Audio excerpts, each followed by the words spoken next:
Universal's Epic Universe. Universal's brand new park. I got to experience it during previews, and wow, I don't even know where to begin with this review because I've never done something like this before. I've never gotten to experience a brand new theme park in my life. The last one that opened, the last major one that opened, was before I was born. So to get to do this and experience this is, I mean, it's so incredible. And to be able to be here whenever it opened or before it opened and watch it evolve and have it be a place where I get to return and like see how it evolves, and my kids get to grow up with it. It's something that I've always wanted to do. It's been on my bucket list for a long time. So getting to experience this during previews was truly a dream come true. I can't even begin to express how exciting of an experience it was. Will it have some bias on my review? Maybe, but how could it not? Every park has some level of bias. For me, it's a review for one, so of course there's going to be bias. But I mean, the bias I have for other parks is that I did have experience going to it growing up. I have the nostalgia for it, which I don't have for this park. But I mean, yeah, I don't even know where to start. So let's just start somewhere. And I guess I'll start by giving you some parameters, some background as to my experience. Like I said, it was during previews. I went with my family, and we went on a weekend, the weekend before the park opened, actually, the 17th and 18th. And we had early park admission from the hotels, which I'll talk about later. So we got to the parks for early park admission an hour early. And we waited at the gates, and they let us into another set of gates. And before I get into the actual parks segment, I just want to say it was really awesome to not have to walk through a crowded city walk to get to this park. I don't know how bad the parking is for people who have to park in the actual lot, but at least for the bus parking, we were right up at the gate, which is something I really enjoyed. I love City Walk. I think it's incredible and a lot of good things to look at and do. But at the same time, walking through there is, it causes some anxiety and some claustrophobia. If you have those kind of issues, like you will have that at the other parks.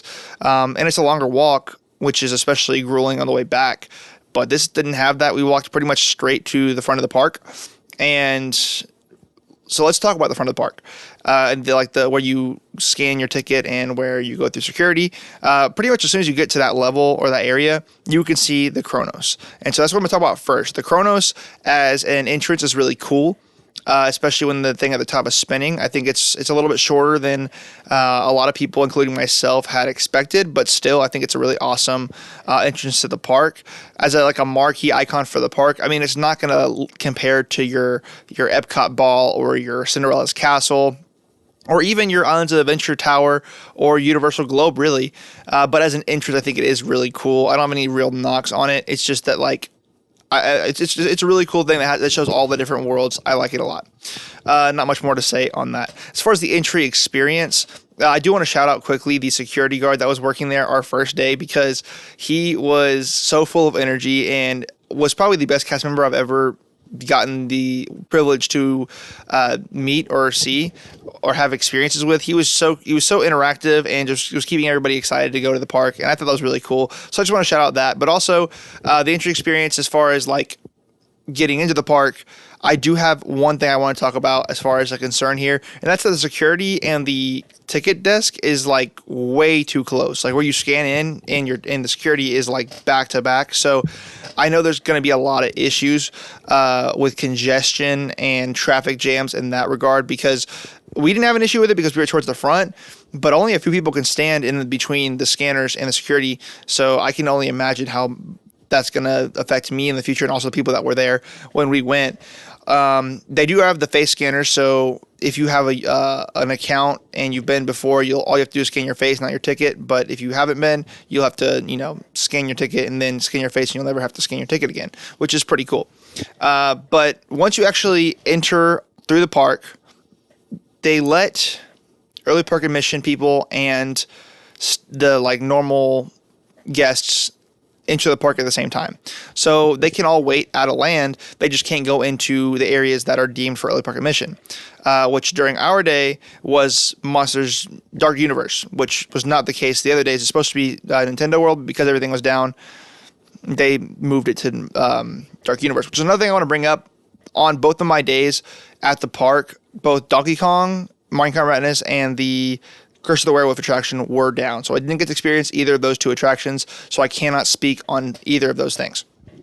Anyways, once you enter the park and you go under the Kronos, you experience an incredible view at Celestial Park. And that's where we're going to start as far as the lands go. We're going to go from land to land as I did them. But Celestial Park is gorgeous, to say the least. I mean, when they said they want to put the park back into theme park, they truly meant it, because the amount of greenery and landscaping and water features and fountains and gardens was just unlike anything I had ever seen before at any other theme parks. I know that this is kind of how they do them in Europe, or a lot of the earlier parks in Europe, and where Disneyland got their inspiration from was this, was European theme parks. And that's the kind of vibe I got from Epic Universe when I first saw Celestial Park. And I also think it's incredible because it does something that I've never seen any other park do, and that's have such a large central hub area that just has no IP anywhere to be found. And that is something that I think is really cool for any parks, is when you have like unique properties that are not related to your movies. I love the movies and the properties that the lands are based on, but unique storytelling is something that I think theme parks and Imagineers and also people that work at Universal Creative do the best. And so when they finally get to do them, it's incredible. And that's the case here. There is storytelling to this land. There's a backstory, and I think it's, it adds a lot to the character of this park. Sure, I wish there was more like Streetmosphere and live performances and stuff. Maybe that'll come later down the line, but with what they have, it is a little quiet, but it is a really beautiful area of the park. No matter where you look. I mean, you could see different fountain shows and all this different stuff. I mean, it's gorgeous. They have really wide walkways, so you don't feel claustrophobic or anxious, like I said with City Walk. You're not going to be weaving through people like you are at really any other park that you go to. That's at least Disney or Universal. Those are the crowds and the walkways are so tight all the time. This is not that way. You can walk anywhere and not feel like you're going to bump into everybody or shoulder to shoulder with everybody. It's really, really awesome. Also, just like the aesthetic of it is very unique, and it kind of it carries out throughout the whole hub, and the different attractions I think play into that very well. And like I said, I think one of the things that makes this work so well is the storytelling of it. It doesn't tell you as much about the storytelling, and I wish there was more little Easter eggs so you could pick up on it. You kind of have to know before you go, but just knowing that this is a park where it's all connected by these celestials that travel through portals to different worlds, and Stardust Racers, the story is that they're harnessing comets for you to ride on, all that kind of stuff. It just makes it elevates this area of the park, the Celestial Park, even more. And also a lot of really great food locations, which I will talk about in a second after I get to the attractions, because I think that's what a lot of people want to hear about. So let's talk about those first. Constellation Carousel. It's a carousel. It's not like it's going to blow you away or anything like that. However, it is by far the best carousel I've ever seen. It is really pretty with the giant dome on it, especially at night. It looks gorgeous, and the way that the mechanics of this carousel work with like the different platforms where you have you're already moving in a carousel, but there's also spinning tables that are moving on another plane that match up with music, and every time you ride it, it's a different track. You have different movements according to that track. It does a lot more than a normal carousel would. Also, I like the idea that these are constellations or like the zodiac signs, Taurus or whatever. You can ride the bull for Taurus or all those different things, and the fact that the animals on the carousel light up at night, that's also really cool. I just think there's a lot of cool things that this attraction does. When you look up at the ceiling, it's got a lot of really cool effects where it'll reflect different moon phases on the ground, or just the spinning parts of when it's just really they did they put a lot of love into this carousel that I think doesn't normally go into a lot of carousels. So that I think is really cool already. But then the major attraction in the area is Stardust Racers. And this is an incredible coaster. It's the best dueling coaster I have ever had the chance to ride, both from a viewing perspective and from a riding perspective. It's gorgeous. I think the aesthetic really matches well with the theme of Celestial Park. And there's just it adds a lot to the park. I think it's the one big signature coaster that they have here, and it does not disappoint. I think that the exterior of the attraction, it just looks so good. And then there's a lot of just little cool things with rock work or the flux capacitor on the back of the car. They all have all these little things that I think make it just a really interesting attraction. I wish the queue was a little bit better, but the actual on-ride experience, which I'll get into more in a review that I have for it separately, is really long, and it has an incredible launch, and it's got a lot of really good elements. A lot of people are debating whether this is better than Velocicoaster. Some people think it is. Some people think it's not. I tend to think it's not quite as good as Velocicoaster for reasons, again, I'll get to in that video, but it's still, I mean, a standout coaster, probably in my top 15 coasters of all time. And it interacts with the two tracks interact with each other. They both have different experiences. They have a lot of really good dueling elements, which is, I guess, what I was trying to say is like they duel really well, a lot of weaving in and out of each other, and different elements that I think complement that type of ride really, really well. And it's just a really good coaster. I don't know what else to say. Like I said, the theming and the queue especially could be a little bit better, but overall, yeah, I definitely highly recommend riding this ride. I think that you'll have a lot of fun, a lot of really good airtime. It's more graceful than a Velocicoaster would be, so I don't think it'll be as intense for some of the people that are worried about that. It's definitely better than I expected it to be, for sure. Moving on now to the dining locations in Celestial Park. And I mean, you have options everywhere. I only ate at two different places. One was to get a bulgogi dog, so it was a little stand. Not much theming there, but like a little stand.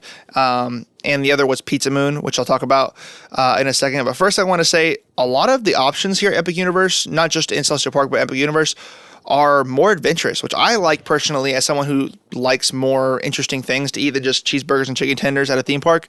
But if you have picky eaters, that might be an issue. Because there's not a lot of just cheeseburgers, chicken nuggets, chicken tenders, or anything like that. At least I didn't see any options for that. However, the food that you get is incredible. The bulgogi dog was really, really good. A little bit small, but really, really good. But the standout for me was Pizza Moon. Definitely by far the best theme park pizza I have ever had, and some of the best pizza I've had, period. And not to mention that you're inside of this incredibly well-themed restaurant with a lot of like vignettes and a giant oven that's like a spaceship as a tribute to the original Flight of the Moon movie. That's like one of the first movies ever made.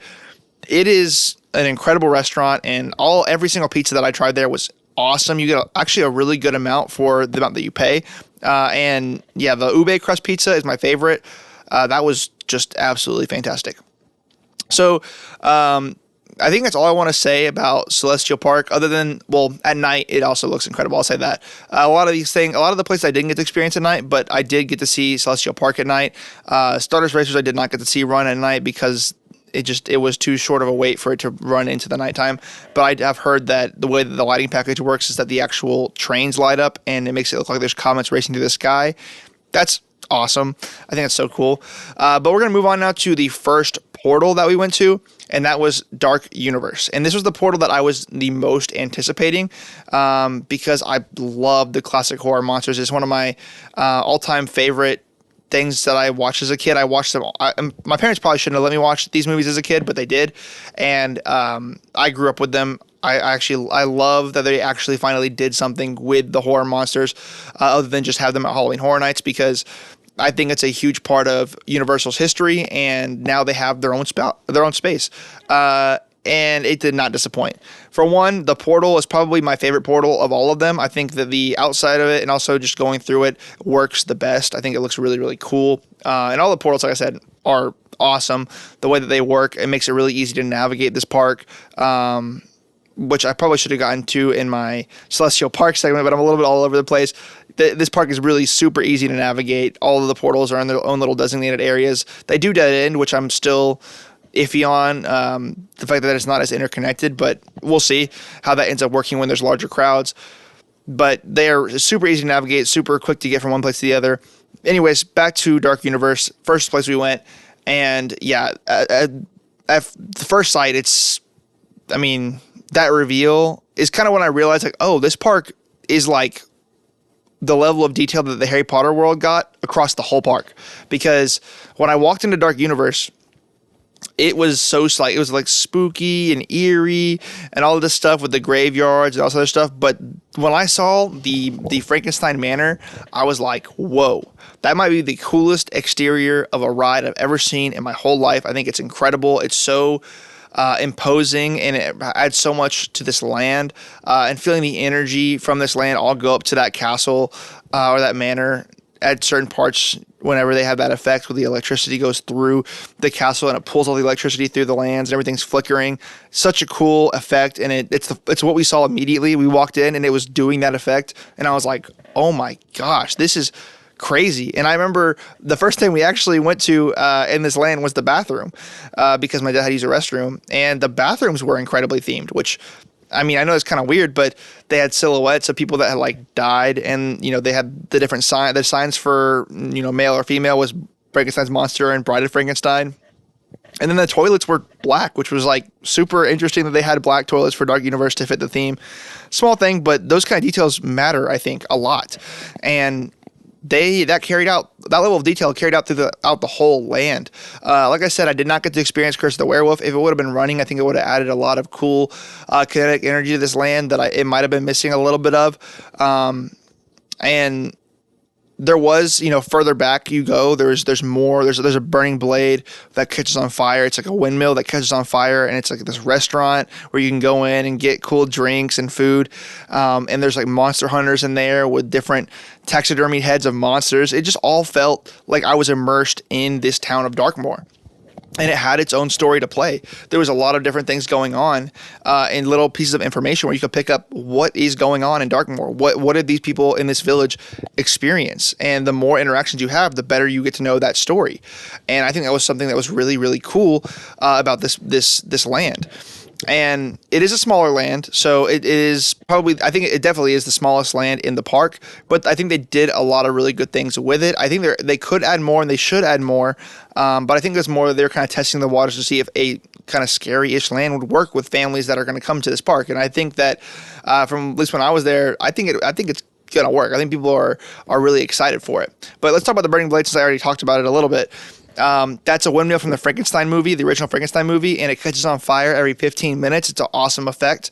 And inside you can get some really interesting items. I got the Monocaine mocktail, which is basically, it tastes like a Baja Blast, but it comes in like a potion bottle, and that was essentially the potion that the Invisible Man to become invisible. And then I got a garlic steak, which is like a pretzel, basically like pretzel garlic bread in the form of like a wooden steak, that kind of stuff. Again, they even detailed the food really well. So that was just something I thought was really cool. But let's talk about the major attraction in this land, Monsters Unchained. And this is maybe my favorite dark ride I've ever experienced in my life. And I will admit my expectations for it were through the roof, and I don't think it was ever going to meet those expectations that I had for it, because I was expecting it to be a lot more aggressive and scary. However, the attraction that we got, while it was tamer to fit more families, was incredible. I can't even put into words how good it was. The animatronics in this attraction are so fluid, and there's so many of them. I've never seen that many high-level animatronics in an attraction. And also the queue was also really cool. There's a lot of really cool Easter eggs and storytelling done in the queue. You get a really, really cool figure of the original Frankenstein's monster, and the pre-shows were also super awesome. You get a little view of what the ride system is going to be. You get introduced to Igor, a fan favorite character for this land, and then in the second pre-show, you get to see Frankenstein's monster right up close to you for a pretty lengthy amount of time, and it's really cool, and it sets you up really well for the attraction. And the locker system, I think that was really cool too. Again, it uses the facial recognition process instead of like a physical ticket, so you don't have to worry about carrying a physical ticket or something to open lockers. But once you get on this attraction, it is the same ride system as Forbidden Journey at Islands of Adventure. And it's one of my favorite ride systems because it can do a lot with that arm, which is why I kind of thought it was going to be more aggressive. But like I said, the animatronics, the length of this ride was really great. I wish all of the effects were working when we went on it, but even though they weren't, we still got most of them working. And I think most people will have most of the animatronics and most of the effects working with just like maybe one or two not. Even without which for us, it was the Igor animatronic at the beginning and then the big mummy animatronic towards the end of the ride, which I'm really sad I missed that one because it looks so good. Those are what we missed. But still, even with that, this attraction was absolutely world class. Like I said, seeing these animatronics up close and coming at you and everything was just so cool. The way they did different effects, like the heat, heat effect, or the like electricity effect, or the water effects whenever the Wolfman is like spraying blood at you. All those things again add to the immersion of the attraction.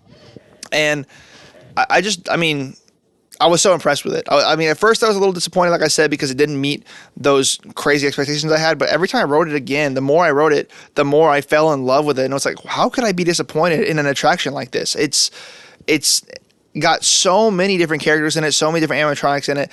It does so many different things that, I've really fallen in love with it, even though it is more family friendly. And like, if you are trying to take your kids on it, I think it's a little too scary for smaller kids. But if your kid is like 8 to 10 years old, I don't think this is too scary. I genuinely think that Forbidden Journey felt scarier in those like Dementor scenes than this did during the ride. But maybe I'm just a little older now and don't have that perspective, but still, this ride, I can't recommend it enough. It was a walk-on every time we went on it, so that was really cool. We get to ride it as much as we wanted to on this trip, and it's just so immersive, so well-themed. There are some parts where it breaks immersion. Again, I'll get into more detail in my review for the specific attraction, but there are some areas where I think that they can maybe dim the lights a little bit more to hide some of the behind-the-scenes elements that you can kind of see. But yeah, this attraction is among the best of the best. It's my favorite in the park, even against rides like Battle of the Ministry, which we'll talk about in a second. Fantastic. So that's really all I have to talk about with the Dark Universe land for now. I think, like I said, there's a lot more potential that they could have for it, especially if Curse of the Werewolf's running. I hope that, the next time I go, I get to experience that. It's a really awesome land. It's really gray and gloomy, and the characters are really cool. Everything about it was awesome. I didn't get to eat at Doss Steakhouse, but I did get to look inside. Again, really well-themed restaurant. So moving on now to the second land that we experienced, and that was the Isle of Berk. And that is probably the most complete land in the park. And I'll tell you why. For one, when you enter that portal and you see the reveal, that's probably my second favorite reveal of anything in the park. When you look out and you see how big that land is and all the different things, it looks like it's straight out of the movie, and you can see all these different moving things, a lot of kinetic energy, and the further you walk through it, like, you get to experience all these cool little like animatronic dragons that are just hidden throughout this land. But the first thing that we did when we got here was get a mac and cheese cone, because those things were viral, and for good reason. They are delicious. I highly recommend you get one of these mac and cheese cones. They are to die for. But then we experienced the show in this land, which is the Untrainable Dragon, and that show was really good. It had a lot of really good puppetry and really good animatronics. The music and the story was not my favorite, other than like the main music from the movies. But it was a really, really good show. I just love how they did all the different dragons. I think that was super cute. And then again, I'll give you a spoiler alert, so I'll give it a pause. I'm gonna talk about one specific part of this show that is gonna be the crowd pleaser, the moment that everyone wants to see, and that is the flyover from Toothless. When he flies over the crowd, it is an amazing moment, and it looks so lifelike, and it's so cool, especially with the music playing. It's really, really a great show. It's one of my favorite shows I've ever seen at a theme park. So high regards for the show. We then rode on on Hiccup's Wing Gliders, and that attraction is been described to me as like Hagrid's Light, which I think is pretty accurate. I think it's very similar to Hagrid's if it's like a little bit less intense, which I know can probably sound like, oh, I don't want to ride like a kid's ride. Hagrid's is already not super intense. I still think it's a lot of fun. These restraints are a little painful, and the queue is all in the sun, which is probably one of the only queues at Epic Universe that has this problem. Luckily, we got in it right as after it had got back from being delayed, so we didn't have to wait in it at all. But I can imagine that waiting in that queue would be pretty brutal, especially since there's not a lot of theming and it's very, very hot in Orlando and there's not really much cover. But once you actually get on the ride, it's a long ride. It's a really fun ride. There's a lot of, again, cool animatronics that show up. Not as many, obviously, as Monsters Unchained or anything, but you get to see some cool animatronics of Toothless and Hiccup and some baby Gronkle eggs that have, the Gronkles come out of it. And it just really interacts with the land really well. I think there's a lot, it swoops under like the water area and over hills, and you get a really good view of this land. It's just breathtaking, all the things you can see. It's a really, really good attraction, one of the best in the park. And yeah, I just think it was a lot of fun. It was really, really cute.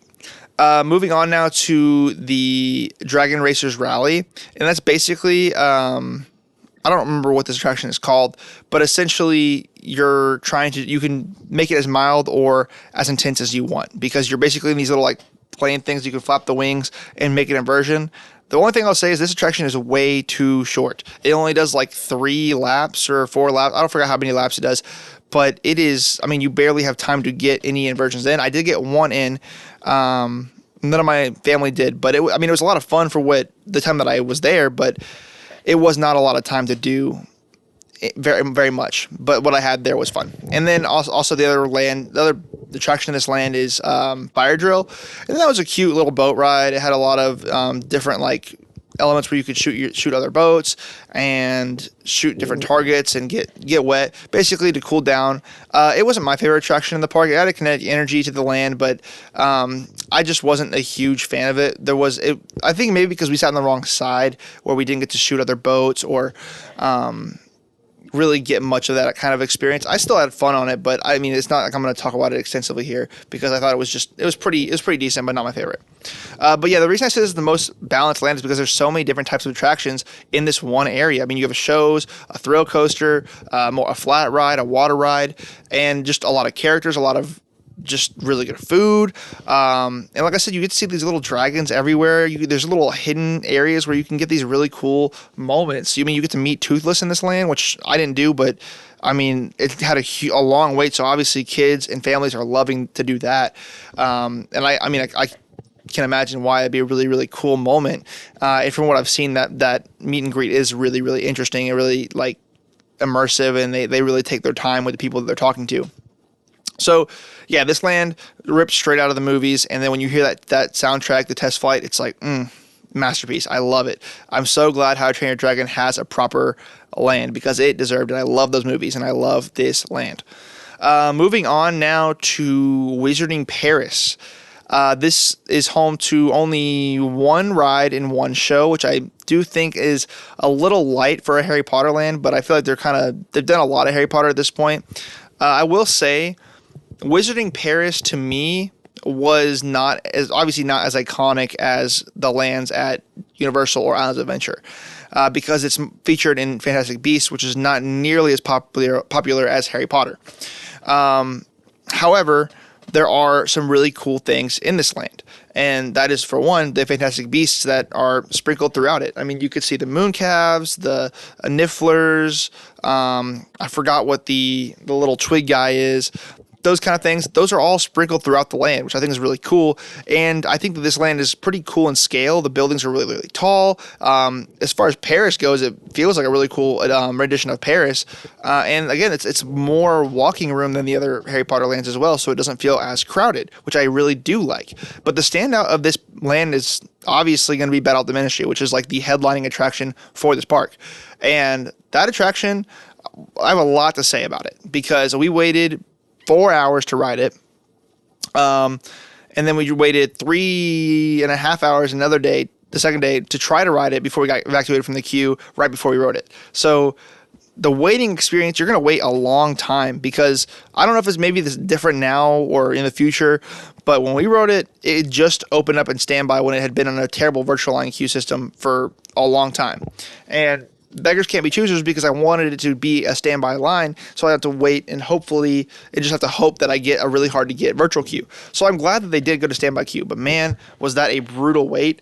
That queue is considered one of the best in the world, which I think is true once you get past the Metro Flu, but before it's just brutal switchbacks. But yeah, once you get in, you see the Ministry of Magic. It is, the scope of it is insane. And that level of theming carries out. I mean, there's a lot of really cool rooms in that queue. You get to meet a lot of really cool, there's like a cool animatronic, and they got Umbridge's office and all this stuff. A lot of cool things in the queue to look at. And the ride experience itself is unlike any other. It is very, very, very innovative, and it's an incredible attraction. I can absolutely understand why it's a lot of people's favorite in the park. I actually wrestled with it for a while. I do think it relies a little bit too heavily on screens. There are some really, really cool animatronics in this attraction. In fact, they're some of the best animatronics I've ever seen. Probably they are the best animatronics I've ever seen, but there's not enough of them.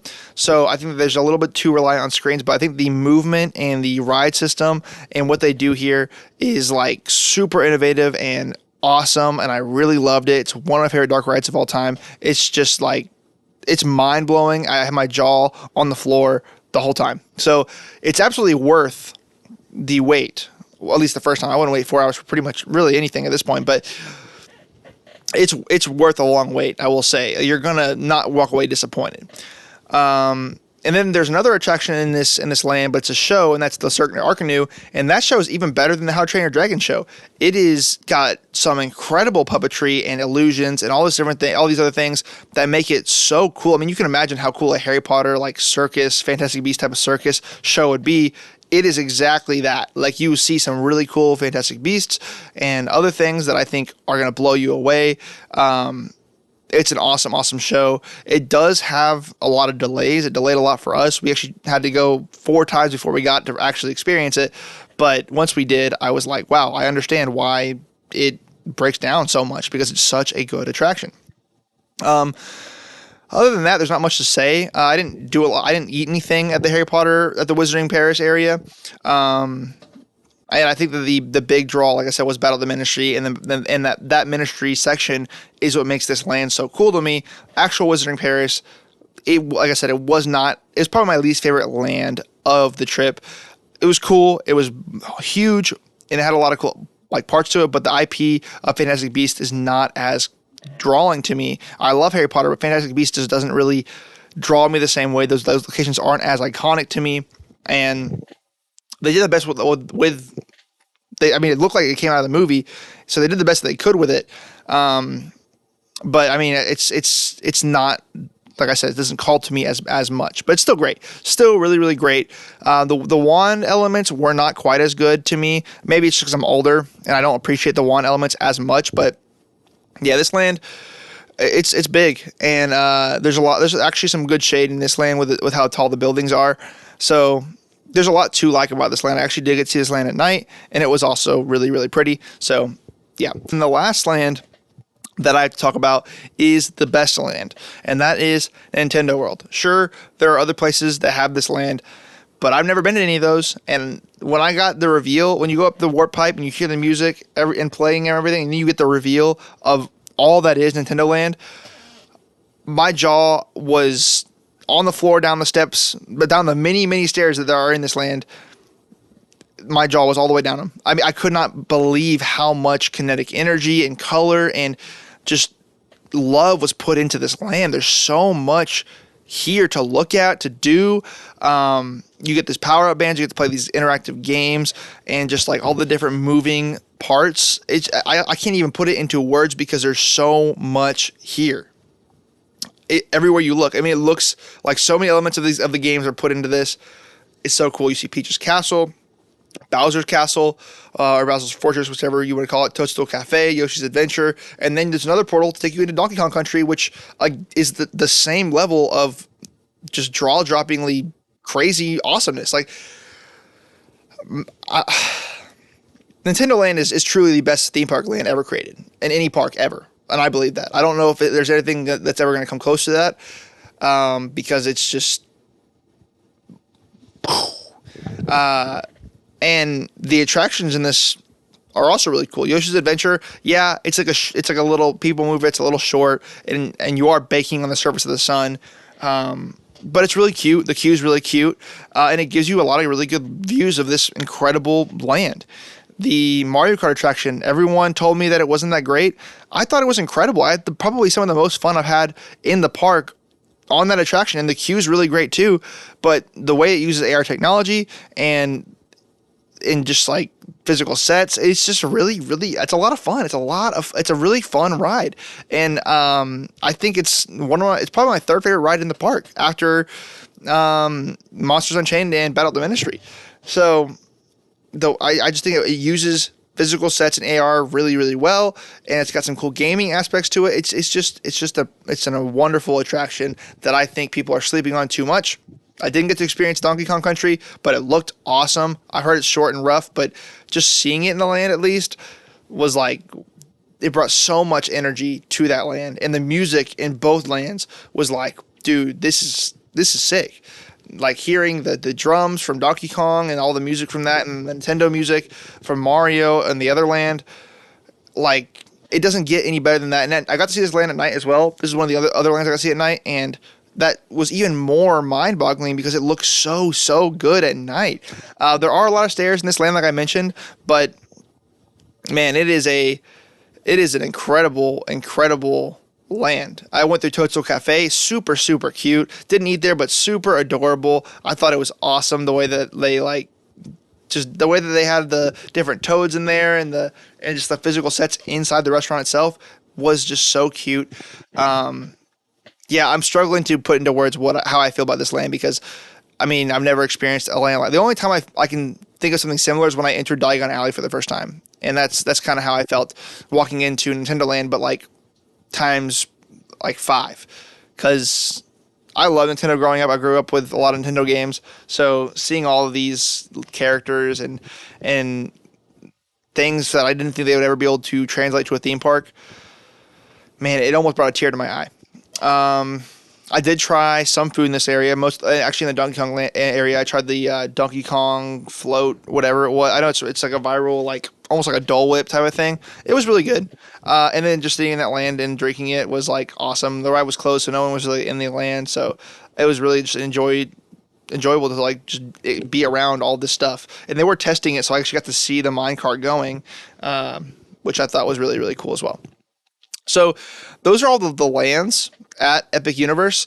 Again, I will make breakdowns for individual like rides because I think that they deserve to have their own breakdowns. There's a lot of really, really good stuff in all of these rides.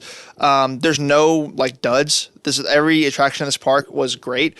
I will say, as for like overarching views on the park, there are not a ton of attractions, but I think there are plenty to have a lot of fun in your day. And the level of theming and detail and things to do outside of riding rides, I think will make it, easily a 2-day park, maybe like 1.5 days, which is what it's like. We were pretty much done at 1.5 days, but we stayed the whole day, the second day. And I think there's plenty to do in the park. And there's plenty of room to grow as well. There's expansion pads that they will add more to make it even more fleshed out as a park.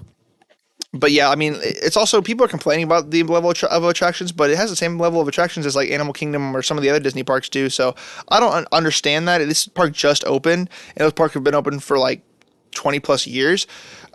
So I don't really understand the idea there. It's a brand new park. Of course, there's going to be not all of its attractions that are ever going to exist there at the opening day. But what they have there for opening day is really, really impressive, I think. The fact that they were able to open with that many attractions immediately and that many really good attractions. A lot of them are world class. And then 2 incredible shows and incredible food across the board. One thing I did say I was going to talk about was early park admission. Both days we went, it was not useful because, like we said, we went to Dark Universe first for early park admission, and it was basically a walk-on for Monsters Unchained the whole day. Second day, we waited in line for Mario Kart. We got early park admission, got in line for Mario Kart, but it was delayed during all of early park admission, so we were there for nothing. That might not be your experience there if you go. I don't know. It's kind of on a case-by-case basis, I guess. For us, it wasn't really worth it. And I think the park closed too early, but I think they've addressed that by now. I think they are opening later in the following months, because I do think this park is a really great park to see at night.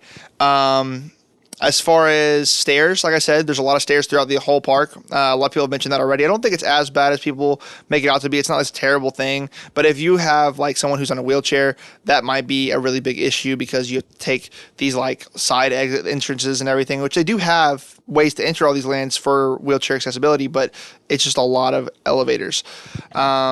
Shade, not a lot of it. The lands have more of it than Celestial Park does, but still not a lot of shade, so be prepared for that. The trees have not grown in yet, so that will be an issue for a few years, I would say. So be prepared. What else? I had an incredible experience at this park. Sure, there were a lot of delays when I was there during previews, but I understand that it's previews. I was super lucky to even get the chance to go, so I think for it being a brand new park, the fact that it opened as cleanly as it did is really impressive. The only issues I had was, again, with Ministry of Magic, Battle of Ministry, where we had a lot of issues there. But that attraction, like I said, it was worth it. This is the most theming park-wide, like from corner to corner that I've ever seen at a theme park. And that's including any of the Disney parks. This park is so highly detailed. It's ridiculous. It's clear that there's a lot of love put in this park and a lot of thought that just like I hope carries on as it gets older, and I hope that a lot of the things continue to operate the same way that they are now. Because the fact that the walkways are so wide and there's so much greenery. I love attractions, but I would also love to see that stuff stay because I think it's really, really awesome to have a park like this. It's unlike anything else I've ever been to. Is it my favorite park in the world? I don't know yet. It's competing with Islands of Adventure because I think Epic Universe is at least number 2. I struggle to say it's number 1 because I think Islands of Adventure is a really balanced park that's had years to flush out the amount of rides, all the rides that are there. So I do think that I think I would give Islands of Adventure the slight edge, but the foundation and the potential for this park is far beyond anything else I've ever experienced. This park could easily become the best park in the world with just a few more attractions. And I mean that. Everything that I experienced at this park was incredible. Food, attractions, shows, ambiance, aesthetic, everything was perfect. It was epic. And I had such a great time. I wish the merchandise was a little bit better. I will say that. Though I did think that a lot of the merchandise was not really my favorite style of merchandise, but I'm sure that's another thing that will get better over time. I think that's all I have to say about this park. I'm sure there's things I missed because it's a huge park with a lot of things to do and experience, and I experienced almost everything. That I didn't get to eat a lot of like all the food, obviously, but the only 2 attractions I missed, and I was impressed with every inch of this park. So I highly recommend you take a visit. Should you go immediately? I don't know. It might be super packed. It might not be. A lot of the lines were fairly long when I went during previews, but I heard opening day was really smooth, other than Battle of the Ministry. This park has a special place in my heart because, again, this is the first time I ever got to experience a park opening like this. And I guess I'm trying to figure out a way to close this video out because I don't want to stop talking about this theme park.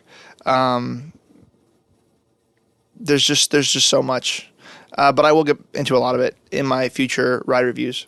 Anyways, I hope you guys enjoyed this video. And if you have been to this park, please let me know what you thought in the comments. And if you haven't been, let me know how excited you are to go when you do get the chance to. I would love to talk with you guys about it more down there in the comments. So I hope you guys enjoyed. Please leave a like and comment and subscribe.